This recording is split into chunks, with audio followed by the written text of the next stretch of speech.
ದಿನನಿತ್ಯದ ವಸ್ತು ನಮ್ಮ ತರಕಾರಿ ಇರ್ಬೋದು, ಹಾಲು ಇರ್ಬೋದು, ಪ್ರತಿಯೊಂದ್ರದ್ದು ಇನ್ಕ್ರೀಸ್ ಆಗಿದೆ.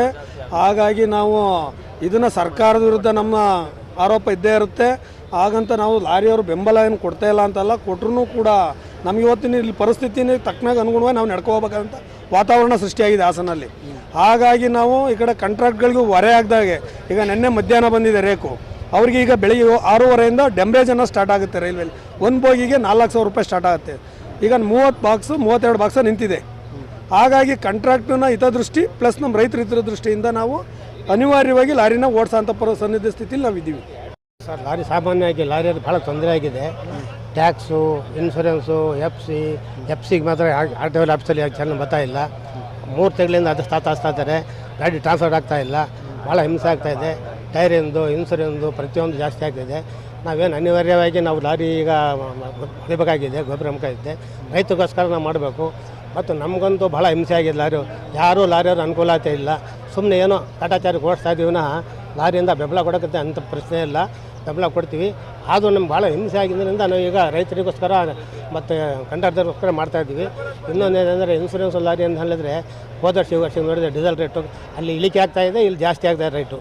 ಅದನ್ನು ಮತ್ತೆ ಹೇಳ್ತಾ ಇದ್ದಾರೆ ಜಾಸ್ತಿ ಆಗಿದೆ ಅಂತಬಿಟ್ಟು. ಕೇಂದ್ರದಿಂದ ಮತ್ತು ರಾಜ್ಯ ಸರ್ಕಾರದ ಎರಡೂ ಸೇರಿ ಬರೀ ಟ್ಯಾಕ್ಸಿಗೆ ಒದ್ದಾಡ್ತಾ ಇದ್ದನ್ನು ನಮ್ಮ ಲಾರಿಯವ್ರಿಗೆ ಅನುಕೂಲ ಯಾರೂ ನೋಡ್ತಾ ಇಲ್ಲ. ಹೀಗಾಗಿ ಭಾಳ ತೊಂದರೆ ಆಗಿದೆ. ನಮಗೆಲ್ಲ ಅನಿವಾರ್ಯ ಇಲ್ಲ, ಮಾಡ್ತಾಯಿದ್ವಿ, ಏನು ಮಾಡೋಕ್ಕಾಗಲ್ಲ ಸರ್ ನಮಗೆ.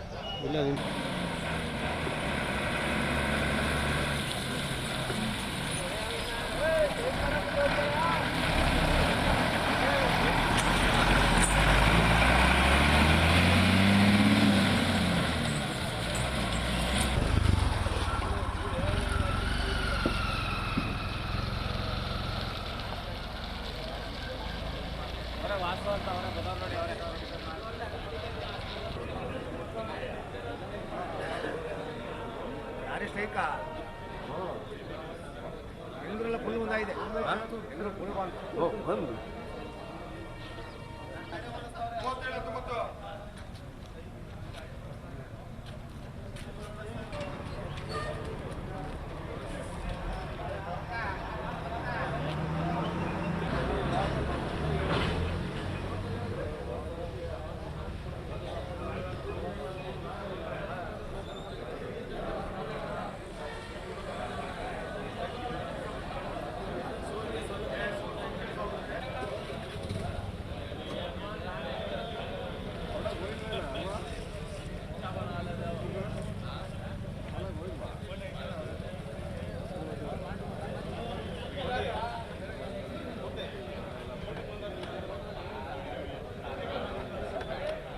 ಒಳ್ಳೆ ಲಾಭ ಅವ್ರಿಗೆ.